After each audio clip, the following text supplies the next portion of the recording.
This happened years ago, but it's still brought up by my parents. I, 24, am the youngest daughter, with my sisters being L, 29, and G, 27. Ever since I was young, I always felt like my sisters were treated differently. Since they were closer in age, they did everything together. Ice skating lessons, horseback riding lessons, etc. Meanwhile, I was always on the sidelines watching them, like literally. I'd sit at wherever they were at and just watch them.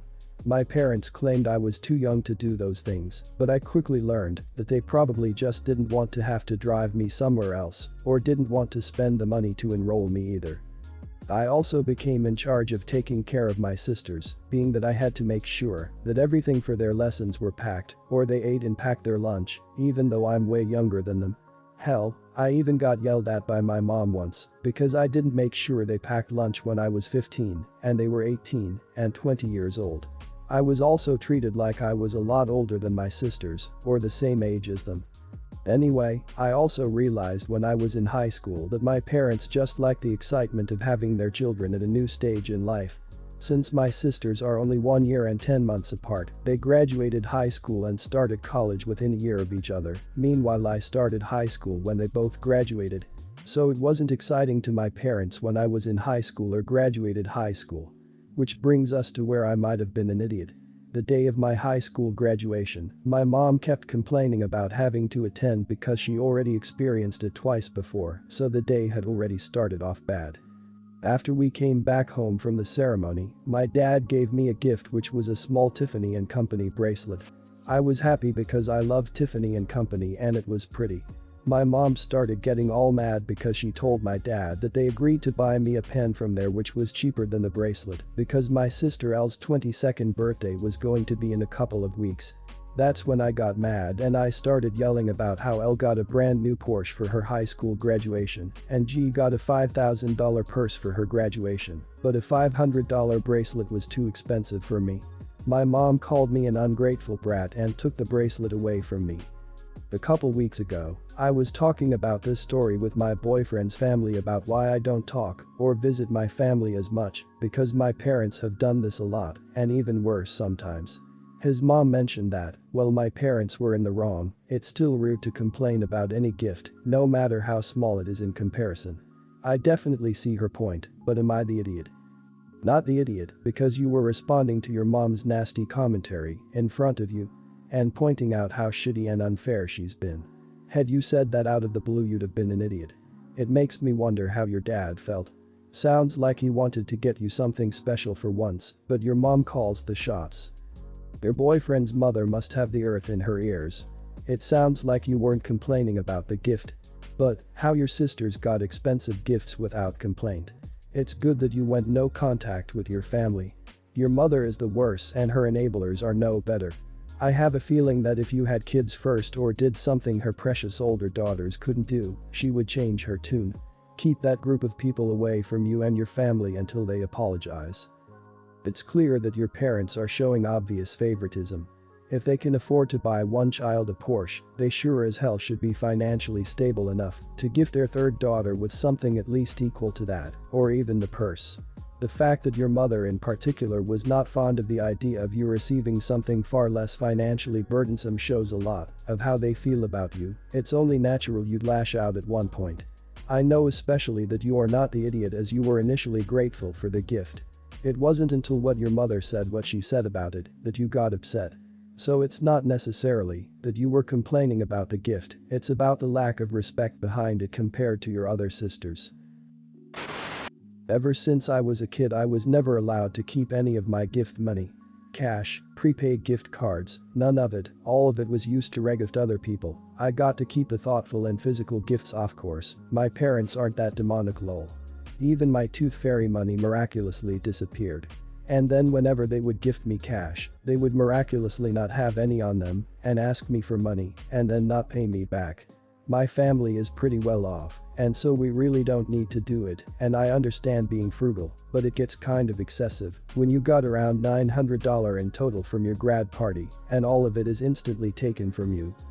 I'm 18 and about to turn 19 in a month, and my friend, who I haven't seen in a while, gave me a late graduation gift. They gave me a really thoughtful gift as I'm about to head off to college, but also a $25 gift card. I knew my parents would never let me keep it, so I hid it. I mean, it is a gift for me, not my parents. I ended up using it yesterday and somehow my parents found out. I found out that my mom has access to my email on her phone. She asked me how I got the money and I told her from the graduation gift. And she called me a liar, a thief and a cheat. She's crying in the other room as I type this. They went ballistic and threatened not to help with paying for college and not letting me get a bank account. I feel bad, but I don't think they have the authority to commandeer the gifts that I get and should have the right to monitor every step that I take, every waking moment I have. Not the idiot, your parents are way overstepping their bounds with you. Your mom looked at your email. Not only that, but what kind of insane people take gift cards away from the person it was gifted to? I truly can't comprehend what their reasoning would be for this.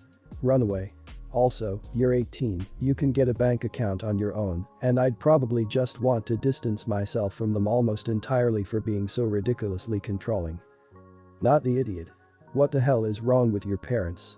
They're seriously threatening to not pay for college because of a $25 gift card. And you don't need them to open a bank account. You're 18 and can open one on your own, at least in the United States. Your parents have been stealing your money and you need to move out and make sure they have no access to any of your accounts. They don't have the authority to commandeer and steal the gifts that other people gave you. If I were someone who gifted you cash and found out your parents had simply taken it, I would be livid at them and they would absolutely hear about how incredibly inappropriate and messed up that is. Your parents are financially abusing you and all I can recommend is to get far away from them as soon as you can. I'm so sorry you've had to grow up like this. My dad put me in therapy 2 years ago for the first time. He's remarried after my mom's death and there's now a blended family involved. I wasn't as invested as everyone else and I didn't really go out of my way to build a relationship with everyone. He was concerned and decided I needed therapy. I've seen 7 therapists. The first 2 were kinda weird, very religious and all questions were religion-based. The third left the practice after my second session with him. The fourth I just didn't vibe with at all. The fifth was too expensive and the sixth I really didn't like. My current therapist has been really awesome and I feel like I vibe pretty well with her. She's understanding and doesn't shame me for the stuff I say. I've been going to her for almost 5 months now and she had me start a journal where I can get more thoughts and feelings out. I keep that from everyone at the house because I don't want anybody reading it. My stepbrother, 13, tried to find it and I told him he would never find it and he had no right to read it, which led to a fight between us. Then my dad started asking questions and I couldn't answer them. He now wants to come to therapy with me and I said I didn't want him there. He told me he needs to come and we need to talk about why I'm so distant and uninvolved in the family.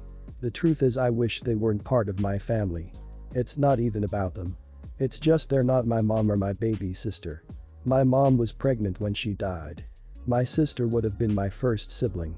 And I was so excited. But my step and half siblings are just not the same to me.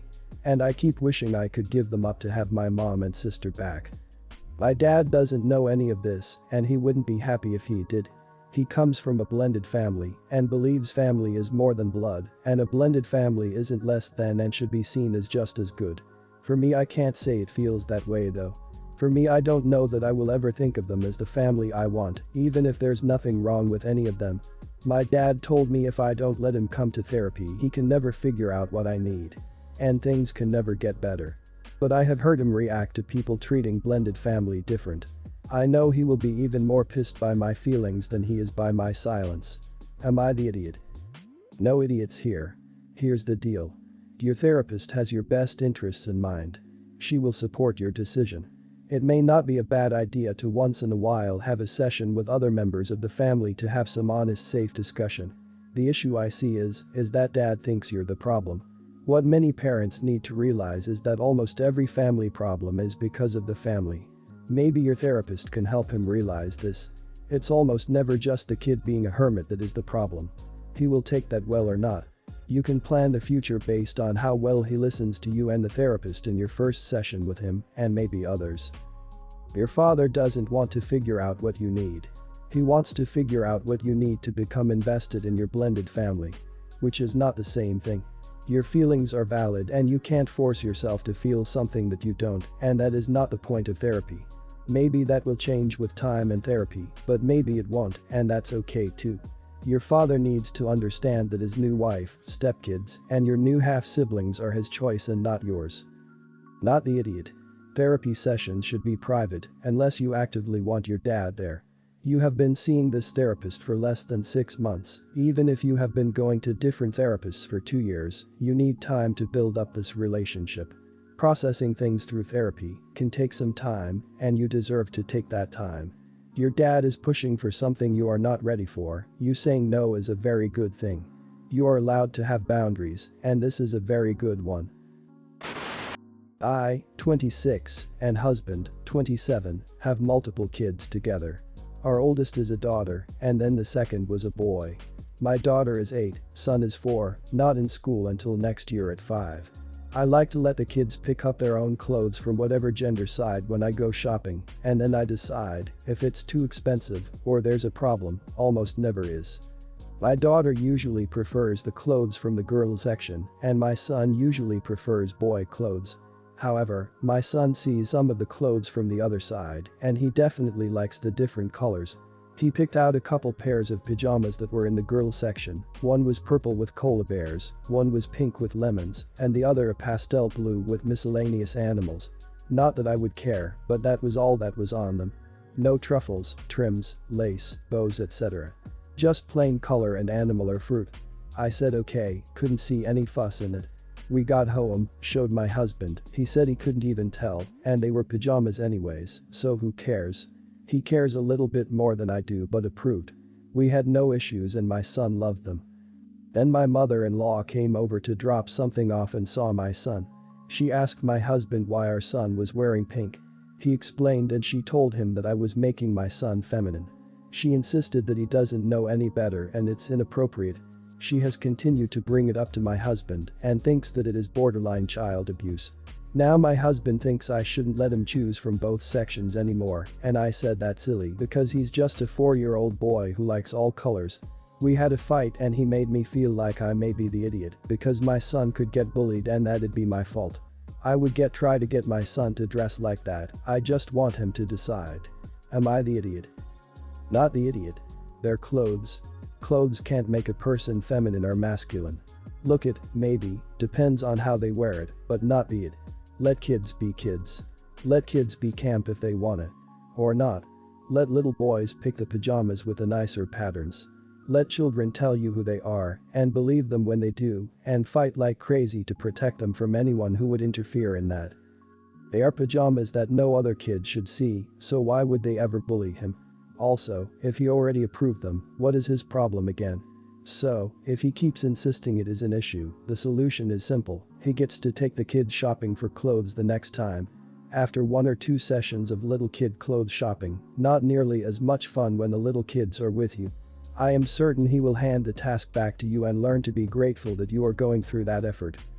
Please continue to let your son be who he is. Colors do not belong to anyone. My son is the same age. His favorite pajamas are a pair in shades of blue and gray with sharks and a pair that are lavender with pastel pink and blue Pegasus on them. He picked out both sets himself. His father has no issues and, as far as I know, neither do any of Grant's. If your son gets bullied at any point, it would not be your fault in any way. It would be the fault of bigoted, small-minded miserable people, like your mother-in-law, who teach their kids to be as horrible as they are. Me and my daughter, Anya, are from India. Our native language is Hindi. She's 11 years old now. Her father died when she was 5, and I immigrated to States because everyone was trying to get me remarried to a 60-year-old sleazebag because, oh no. However will a woman live or raise a child alone? I started dating my now husband when Anya was 6. He had a 5-year-old son, Ben, 50% custody. Me, Anya, Ben, husband and Ben's mum get along really well. The kids were very well adjusted and they were genuinely happy when we got married. Whenever tensions arose, we dealt with them patiently. Let's just say after walking through the minefield of Indian family and drama, diffusing these toy bombs were very easy. Anya has a habit of talking in Hindi when she gets really excited. Sometimes, while talking to me, she starts talking in Hindi without even realizing it. This wasn't a problem. If she does that while others are around, I would remind her and she would revert back to English. Few months ago, Ben's mum passed away and he came to live with us full time. He has a room already and we put Ben into therapy immediately. A week ago, Ben walked in when me and Anya were cooking and we were talking in Hindi and he started crying. He told me he is feeling bad that he can't understand what we are saying. I hugged him and consoled him and assured him that we didn't do it to exclude him purposefully. And then Anya started crying and apologized. The whole thing was just heartbreaking. Since then, Anya has been making conscious efforts to talk only in English, and I can tell that it puts Ben at ease. Yesterday, however, she was frustrated and started lamenting about school work in Hindi to me. Me and Anya were in the living room and Ben and husband were in the kitchen and they heard it. Later that night, my husband told me how he thinks we must start thinking about giving punishments whenever she speaks in Hindi unconsciously until Ben starts feeling better. I was horrified at this suggestion. I have never pulled the "she is my daughter, not yours" card. But this is the hill I am willing to die on and use that card if necessary. Whether he likes it or not, it's her first language. Expecting her to always converse in her second language, even when she is feeling some extreme emotions, is just cruel. Especially after she is genuinely making an effort to make Ben feel more comfortable. It's almost like punishing for her heritage or for her being Indian. Of course, this is a huge point of conflict between me and my husband. I think it's unfair to do this to Anya, even temporarily. He thinks me and Anya are unnecessarily making feel Ben bad while he is mourning his mother. Well, we can try and prevent it. Both of us are conflicted here.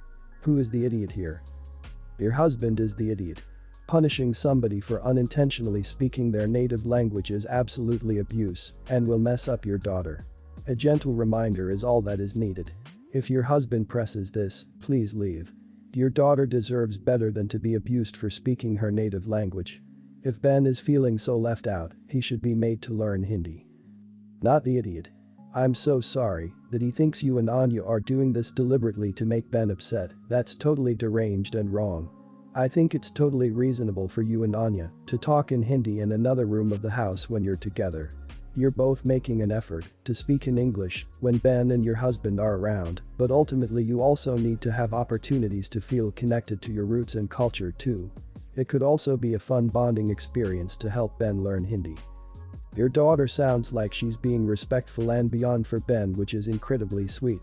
She cannot help her emotions, what she can speak or where she is from, and it'd be awful for her to lose her first language for never speaking it. Or worse, feeling like she can't express or be herself because every time she does, she gets punished for it. What if Ben was involved in the language? He'd feel more incorporated maybe. He can learn a few terms and be involved too. I think if I was a kid I would have loved that. Hell, as an adult I'd love that.